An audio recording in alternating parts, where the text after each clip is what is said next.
Good morning, students. Hope all of you are safe and fine by God's grace. Today we are going to learn about chemical reactions and equation, which is our first chapter. Learning objectives. What's a chemical reaction? What is a chemical equation? How to balance chemical equation? Types of chemical reaction. Let us see some examples of chemical reactions that we come across in our daily life.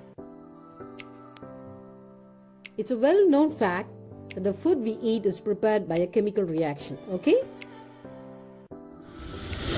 The same way, the process of respiration is also an example of a chemical reaction.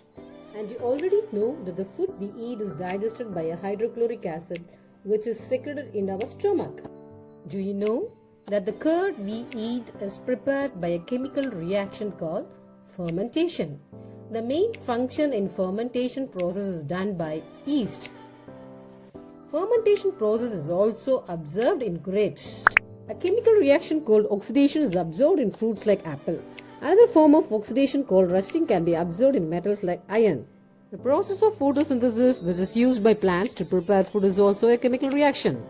Let us find out how can we tell whether a chemical reaction takes place or not. Here are some ways to find whether it occurs or not. A gas might be given off, the color may change, a precipitate may be formed, or a new substance may be formed. Now let us see about these changes in detail, okay? During a reaction, the state of a substance may change. A change in temperature might also be observed. The color of the substance may also change during a chemical reaction. You may also observe the evolution of gases, as you can observe the pop sound during the liberation of hydrogen gas. Now, let us learn about writing a chemical equation.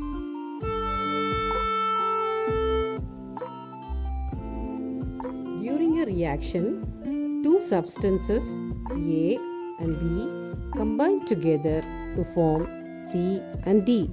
This is called as a chemical equation. Whenever we consider a chemical equation, we always have two basic components. The components on the left hand side, A and B, are reactants, and those on the right hand side are called products, C and D obviously.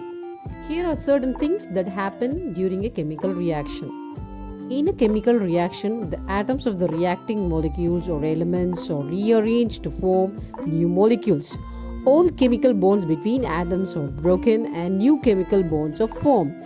Bond breaking absorbs energy, whereas bond formation releases energy in the form of heat. Let us consider an example. Hydrogen reacts with oxygen to give us water. The word equation for the formation of water is hydrogen plus oxygen gives water. We know that one molecule of hydrogen contains two atoms of hydrogen, and the same with the oxygen molecule. They react to form a new product called water, H2O, which is a compound. So we can write H2 plus O2 gives H2O. Both oxygen and hydrogen is in the form of gaseous state, whereas the product water is in the form of liquid state. But is this equation correct?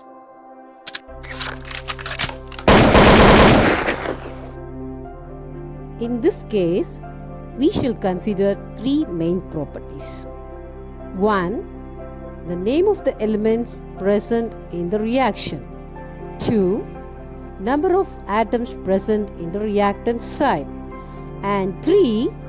Number of atoms present in the product side. We have two elements, hydrogen and oxygen, with symbols H and O respectively. And we have two atoms of hydrogen, H, and two atoms of oxygen, O, on the reactant side. Now, coming to the product side, we have two atoms of H and only one atom of oxygen. Now let us see whether the number of atoms in the reactant side is equal to the number of atoms in the product side. In the reactant side, we have two hydrogen atoms. In the product side, we have the same number of hydrogen atoms. Whereas in the reactant side we have 2 atoms of oxygen, but in the product side we have only 1 atom of oxygen. Now we can come to the conclusion that the equation is not balanced. Therefore it is called a skeletal equation. Let us consider another example when zinc reacts with dilute sulfuric acid to form zinc sulfate and hydrogen gas. Here the components are zinc and sulfuric acid. Let us see whether they are balanced or not. Here the elements are zinc, hydrogen, sulfur and oxygen. Alright. Now let us see the number of atoms in the reactant and product side. In the reactant side, 1 atom of zinc, 2 atoms of hydrogen, 1 atom of sulfur and 4 atoms of oxygen are present, whereas the product side also contains same number of atoms respectively. So the equation is already balanced. This is called balanced equation.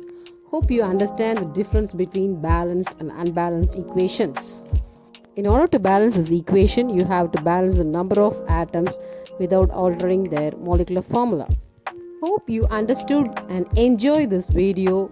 We will meet in the next video. Until then, bye from your Esther Miss. Bye.